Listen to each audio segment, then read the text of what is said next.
struggled to get the ball between the lines. I lost count of how many times Rafa and Wayne were driving at their back four wide open. So it's just a case of converting that into meaningful opportunities. If we're playing possession in our own penalty box and in our own half and we can't get out of our half, and then after 10 passes we turn it over and Sonny, Bawanga and Martinez are causing trouble, that's a different story, but that was not the reality of tonight. And it's definitely not easy. Let's go and look at all the numbers LA ever produce. It's very, very difficult to stop that team transitioning, to stop them creating chances. You make one wrong pass, you're in the wrong position by 2 meters as a fullback or a centre back, and before you know it, you've lost that ball. Sonny, Bawanga, Martinez, they're down the side of you and they're one-on-one with the goalkeeper, which they've shown many, many times. So it was a very high level tactical and technical performance, and I've got no complaints about the amount of times we arrived in the final third. It's just a case of being one of those nights where they have a very good defence and our attackers on the night couldn't quite find the advantage. So I'm sure there'll be some movements and ideas we can give the guys before Vancouver, but let's turn up certainly with the same personality, same courage, same mentality, and let's be the Colorado Rapids that Heung-min Son just told me is the best team he's faced this season. So let's turn up with that identity.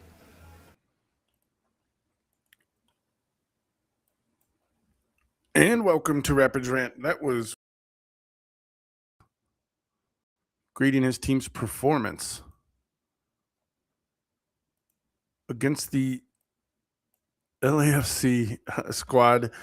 Good news, Rapids got a clean sheet, but LAFC got one too. So Rapids go into LA, and we talked about it beforehand last week. Rapids bad, not the best record in LAFC in LA against the FCs, the Falcons, I think they're called. That's a long story, but who knows? Rapids go down there, and they had a couple chances. The post was their best friend on Wednesday night. Zach Steffen played very well, and the Rapids go to LFC, get a point. I'm sure they'll take it, and Coach, he was optimistic, where all coaches are after a victory, but that one it was a little different, had more reason to be. The attack was it was close. It was right there. And on a Wednesday night in LA, after the Miami, I don't know if it was a letdown. It was just, there was a lot of emotional capital spent, and the game and the people there in Miami. I'll talk a little bit about that later here on Rapids Rant. I'm Don Pablo. Thanks for listening. You can find us on all social media platforms. Blue Sky, I like using that one. Obviously, Facebook, Instagram, threw down a pretty good TikTok with the dichotomy of the Friday before Inter Miami last week and the Saturday of, which it was flurrying, and I got to the open practice for media, and it was like not only just like snowing, it was the gusts of wind were out there right walking in, and so walking in Saturday, 180-degree difference. Nice outside. Tailgates were happening. They were still happening an hour after the game when I left Inter Miami. The most amount of people I've ever seen waiting for players to see the bus, not even the players, just watching the bus leave with Messi on it. Most amount of people I've ever seen do that in any sporting event. And they're on the bus. You're not even getting a chance. When Broncos players leave, you're walking out. You can yell at them, although they're kind of far away. They might sign something for you. Obviously, none of the Broncos players are on the level of fame of Messi, but so seeing that kind of thing, the stadium was on lockdown. I don't know why, but somebody called in some kind of threat, and everybody got messages on their phone. The City of Denver, State of Colorado, emergency text line. SWAT was attending to a situation. Everything was clear, and I'm like, somebody called in some kind of threat by the stadium. That's gonna be fun for traffic, but we got there, and yeah, it was pretty full. Second most attended MLS game ever. Great job, Rapids fans. When I was walking in, I saw a bunch of guys they're wearing their heavy coats, and understandable from the day before, but You didn't need the heavy coat. You didn't need the mittens and the hair, excuse me, hats and the hair, fake hair, which will help you keep top of your head warm. Uh, so, but I'm like, those people are definitely from Miami because if I wasn't doing professional, I would have worn shorts up there for sure. Colorado shorts guy at that game. Although allegedly it was supposed to snow today, but Colorado, it's 75 degrees outside right now. On the 5th floor, looking down at the Amazon guy, for sure wearing shorts right now. So, yeah, that's how the weather is here. Maybe everywhere, but I'll take it if we can get one more snow. I'm sure everybody in Colorado, from a weather/water standpoint, would be excited for that. A couple other things that are themes that have come up on this show. The first time FIFA ever used the stop the match, maybe get the fans in trouble, threaten to take sanctions on whatever team the home team is for saying the bad word when opposing goalie does a goal kick. And, some fans from it just happened to be Mexico that day, and it was the Nations Cup at Mile High Stadium. Where it was this weekend. That's what I thought about this. They stopped the game in the middle of when Ethan Horvath, the guy from South Denver, was the goalie. Stopped a penalty in that match, and U.S. won the Nations Cup that day. That was awesome. That happened at Mile High. I was there. First of all, it was kind of ironic because Yannick Bright got the red card right at the end of the Inter-Miami game versus the Rapids. Came out later, said a slur, not a gay slur as in the Mexico chant, but a racial slur. And he actually got kicked out of another game. He got his ban extended to 2 matches. So he missed the midweek match against Salt Lake, which Inter-Miami won anyway. And now maybe he would have taken the game off Saturday against New England Revolution, but he will be missing that one too. So the reason why I bring up the slurs, not just for the Rapids one, is I was watching CONCACAF Champions Cup last week. Nashville, good job. They won the first ever MLS victory. They got 3 points. Well, actually, they went to the semifinals over Club America, who brought shame to the nation of Mexico. And, it might be a turning point for MLS against, in Champions Cup. And it was Nashville. It wasn't, and Nashville's had their success in recent years, but it wasn't like one of the premier franchises in MLS. The LAs, the Seattles, the South Florida very recently. So they had the game stopped twice, actually, because of the goal kick slur that Mexican fans do. And I thought it was interesting because usually, you threaten people, you stop the game, you stop the match, and maybe they stopped doing it. They kind of stopped doing it at Mile High when that happened all those years ago. But last week in the Azteca, I swear it got louder.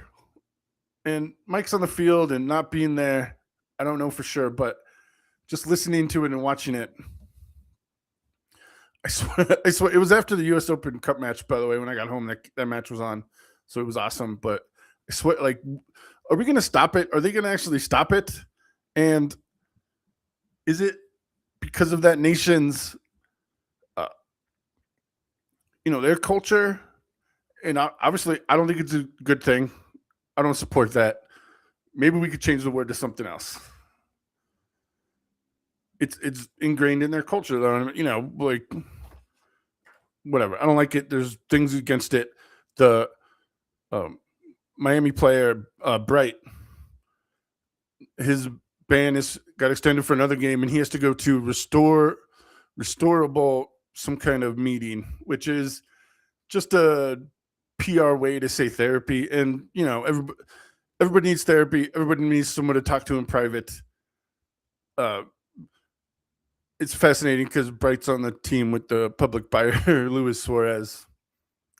And go back and listen to search public biter in Rapids Rant, and you'll listen to that whole situation. But the dude now has to go to therapy, and generally, the things that get said on the pitch, stay on the pitch. But you can't. And it's not my word, and I sure don't say it. And there's got to be, just saying curse words. If that's what you've gotten to in an argument, then you really have no argument. You really have no points to make if you're just calling people names. Like, you got to be able to say something better, right? But whatever they say on the field, but you sure can't say it to the referee, and is well deserved his ban. But as in a stadium, like, you're not. I don't know. It's weird that you challenged 100,000 people in Azteca and they just got louder. So, but Mexico fans, maybe change your words. Just saying. But congratulations to Nashville, Club America. Going to try better. Leagues Cup in midseason, I'm sure, is going to be interesting when an MLS team has proven they can win in that stadium, in that atmosphere. The rivalry is going to be even bigger. And I'm here for it, and just to get more eyeballs on Champions Cup here in the United States. I'll be excited for. And what will it take to make them stop is the other question. I don't know. I was trying to think about it, and they're not going to take away World Cup matches. They're not going to, you can't dock points, maybe in the hexagon, but they're not even, Mexico doesn't have to qualify for a World Cup. And it was on Club America. It's not regular season Liga Mex games either. It's a Champions Cup. Like, I don't know, the prestige of that tournament as well. So anyway, back to the road games, the prestigiousness of the U.S. Open Cup, the oldest competition in the United States. Rapids won a couple weeks ago. And coming up in the midst of their road trip, the Rapids will be hosting the Colorado Switchbacks. They call it the I-25 Derby. And I'm excited to see what Coach Matt Wells. I was trying to think of a nickname for him. The Strategist? Maybe. I'll keep workshopping that. I need to know, like, he's from United Kingdom. I need to know, like, one of the cool, like, English references or English references or something for what they call those guys that are thinkers of the game. Compared to baseball. And I know some soccer guys don't like getting compared to baseball. Some baseball guys don't like getting compared to soccer, but they call baseball the thinking man's game, and the managers, how they're usually catchers that have just watched the game forever and see everything and, make tactical moves and all that stuff. So the tactician, the strategist, I'll keep workshopping that nickname for Matt Wells. This is Rapid Rant. Thanks for listening. I'm Don Pablo. I don't have the answers. I don't have any answers. I don't have all the answers. I don't have any answers. I'm just thinking. And sometimes it's a stream of consciousness, and sometimes you got to collect your thoughts and then get back on the schneid. So congratulations. And if you think about our owners right now, they got Arsenal. They're close in the English Premier League title race.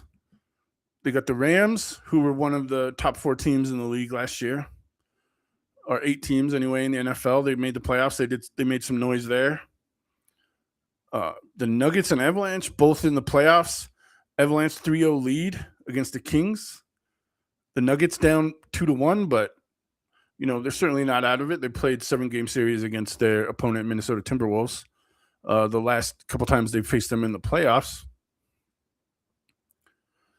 And then you have the Rapids, who are, as Coach said, one of the best players on LAFC, said the Rapids were the toughest opponent that LA has played this season, which I'm like, oh, well, that's a really big compliment coming from that guy.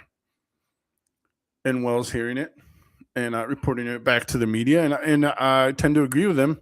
Not just the 6-goal output they had against Houston, one of the top scoring teams in the league this year in MLS. And just to watch the domination they had in the first part of that game against LAFC of the possession, and then changing it, and you could tell when LAFC was pressing, and they did a really good job because it was in the final third of the Rapids, but it was in the final half of the final third when LAFC got them back a couple times, and the Rapids defense got them out of trouble. Obviously, it didn't work out on the scoreboard, but 0-0. So they must be busy guys, because Kroenke has the playoff games. They basically have playoff games in the English Premier League. The Rams are in the draft this weekend. They're doing their thing. The Mammoth, and to have that much success as an ownership group, it's not just drafting the right players, it's not just signing the right players. It's the other things that go with being an owner and an owner of a business. And if you've been following sports like I do, the Portland Trailblazers, who had some trouble early this year, Hall of Famer Park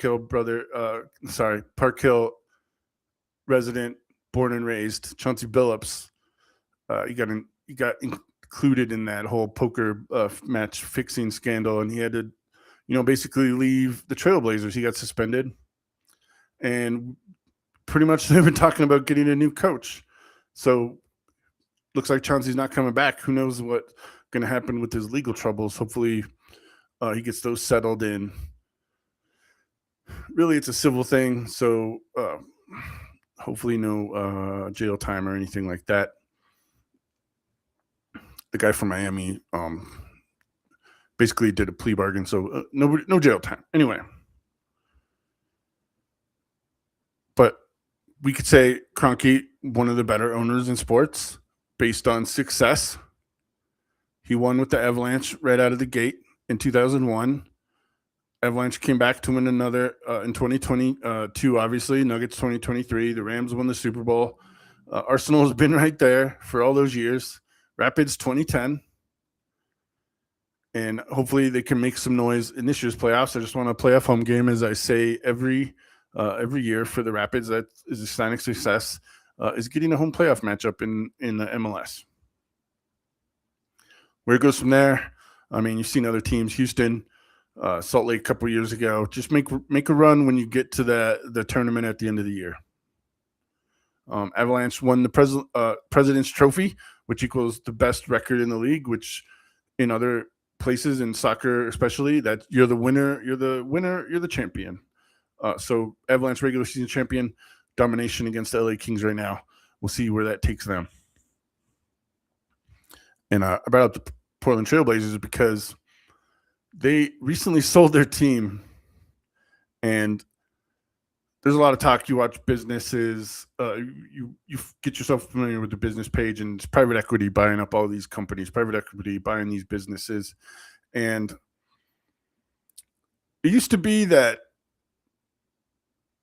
ownership of teams was like a toy, right? It was like,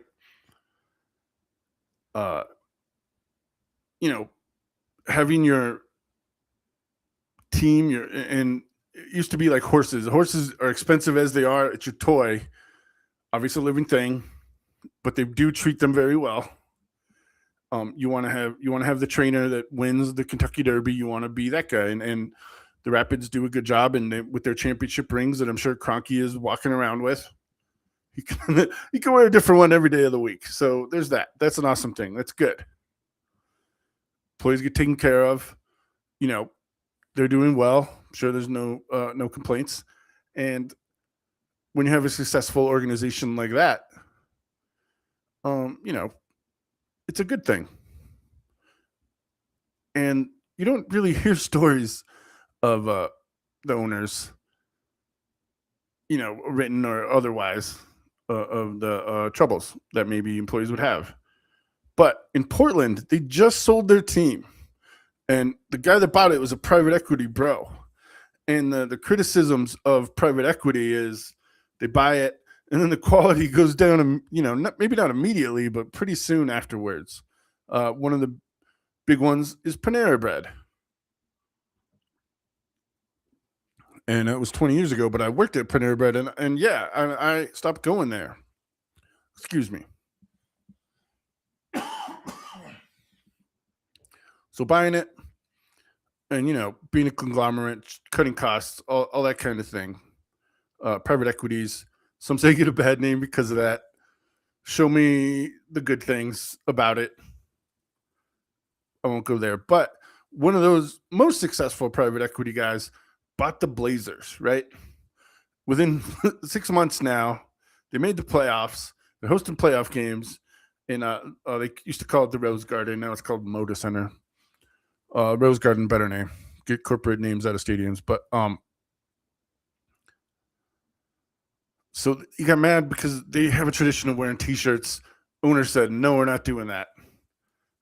And then stories came out about, traveling parties, whatever. But the thing is, and man, he got a nickname, and the Portland Trail Blazers owner, they called him El Cheapo.